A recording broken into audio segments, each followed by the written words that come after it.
Okay, ladies and gentlemen, welcome back to my channel. And today I'm here to give you guys my thoughts on the latest chapter of the Dragon Ball Super manga.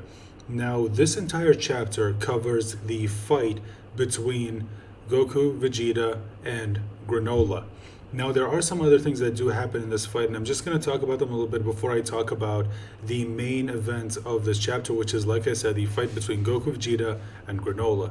So, some of the other things that do happen in this chapter involve the heaters.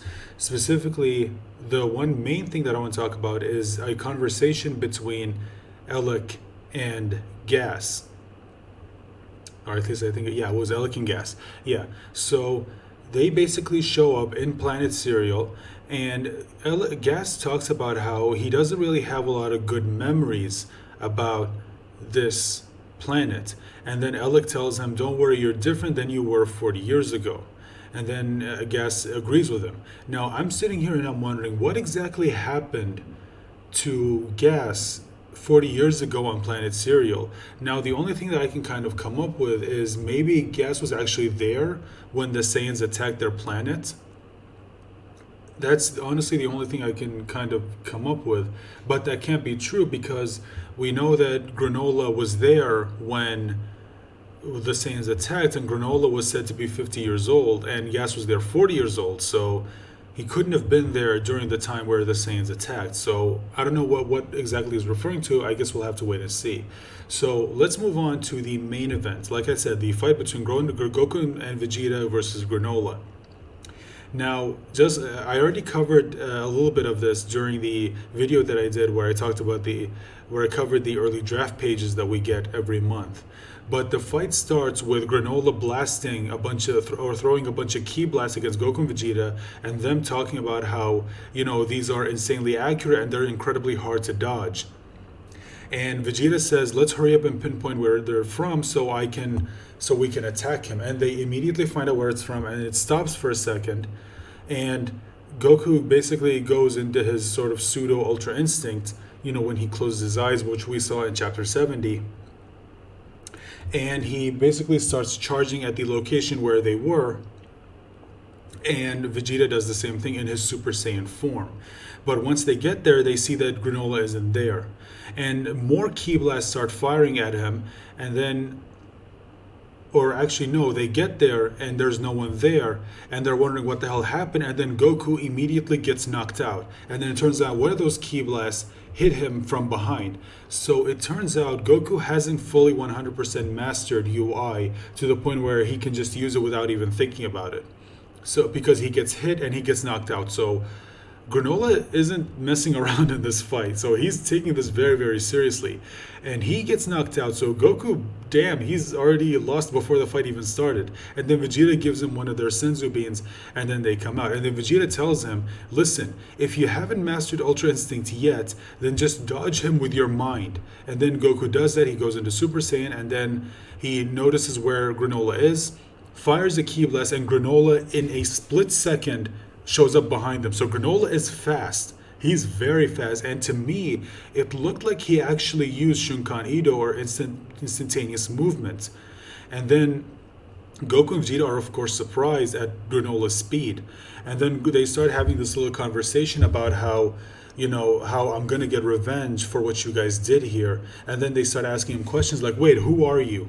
And then he tells them, like, it doesn't matter, who I am. It's typical. You've probably already seen this multiple times. He says it doesn't matter who I am because you're both going to die here. He flies up into the air, and then he fires off a ki blast into the ground. And then Vegeta notes that it's the same as the destruction technique that he was being taught by Beerus. And then Granolah tells him, "Are you sure you want to fight me in the air? Because you guys saw what happened the last time." And then Vegeta says, "All right, look, you go ahead and you fight him." And then Goku asks him, "Wait, are you sure?" And he says, "Yeah, considering he knocked you out before, you probably want some payback." I think Goku just agrees with it. So he ends up fighting Granolah one-on-one, which I'm sure a lot of us already predicted. Even though if they fought him two-on-one, there's a chance they would have, beaten him. Because the way this fight goes on in this chapter, it shows you that, yeah, Granolah is... like he's a lot stronger than we give him credit for, because he said that that attack that he used was only a fraction of the power that he got by becoming the strongest in the universe. So Goku goes red and he starts fighting him, but he says, like, Granolah, like, he's not showing any openings.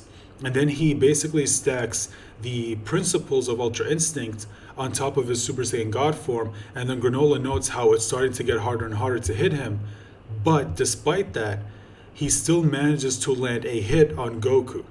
Now, the way he hit him was very interesting because it was very reminiscent of the Hokuto no Ken technique that we saw in another series. You guys probably already know what I'm talking about.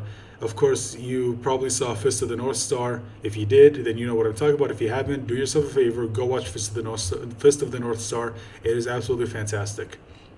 So he basically uses a technique that is similar to that, and the attack was so powerful that it knocked Goku out of God and into base, and he's struggling to basically keep his composure. And then Granolah says that yes, your attacks allow your body, your technique allows your body to move before your brain even gives the command. You know how your brain sends signals to your body in order to move. Granolah basically says that I can basically see your attack, see where you're going to move just by how your muscles move. So this is very, very interesting. And to me, I've always said that yes, it is very, very Ultra Instinct is OP the way it allows your body to move.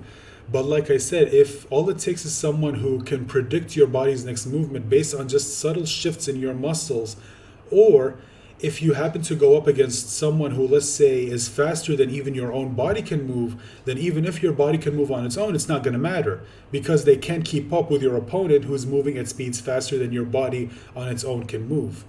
So Ultra Instincts, even though it's pretty powerful, there are ways to go around it. And Granolah has one of them. Specifically, it's his eye, his right eye, which gives him that insane accuracy. Except now, by becoming the strongest in the universe, there's a chance his eye is even more accurate than it was before. Because he tells Goku that, yeah, my eye can see the subtle movements in your muscles, and I can predict where you're going to move, even if it's your body moving on its own. And that's how he hits him in that vital spot. And again, this makes Granolah a very, very dangerous opponent if even Ultra Instinct can't stop him. Well, this is base Ultra Instinct. I don't know about Mastered Ultra Instinct. We'll have to wait and see. But for now, it seems like he has a way around it. Now, while this is happening, right before we move to Vegeta, Goku again tells him that Granolah tells him, I'm going to pay you back for what you guys did to me, or what you did to my people. And then Goku asks him, well, wait a minute, I thought you were the bad guy. And he said, basically Granolah says, shut up, it doesn't matter, I'm going to kill you. So it seems like there's a chance that Goku and Vegeta might find out what's actually happening. Because when we move to Vegeta, he starts to take notice of some of the things that Granolah is doing. Like, for example, his insane accuracy and, the fact that he mentioned he was a Cerealian. And then Vegeta goes to one of the ruined cities and he sees a footprint of one of the giant apes. And then Vegeta says, oh, okay, I know what happened here. And then he says, I think I know who he is. So it's possible that Vegeta's already figured out what's going on. And he probably figured out that a long time ago his people attacked this planet. And now he wants revenge against them because he also mentioned in a previous conversation that he is going to get Frieza's location from one of them. So I think Vegeta has probably already figured out what's going on between them. And Granolah and Goku are fighting, except now Goku's in Super Saiyan Blue, and it seems like they're clashing a bit more. And by the way, I loved how the fight was drawn, specifically the fight scenes in particular. All of them, the way they were drawn, the way they were paneled, the way the layout of the pages, I loved it. Seriously, Toyotaro is very, very rapidly improving his artwork, whereas compared to before, it was honestly a little, while they weren't bad, of course not, they are getting better. So that's all I have to say for this chapter, guys. Let me know your thoughts in the comment section down below. Remember to like the video, share the video, and please subscribe if you haven't. And click on the bell icon to let you know whenever I post a new video, especially the next review to the next chapter, which should be out next month. So thank you so much for watching and or listening. Remember to stay fit, stay safe, and take care of yourselves. And please join me for the next reaction or review. Bye for now.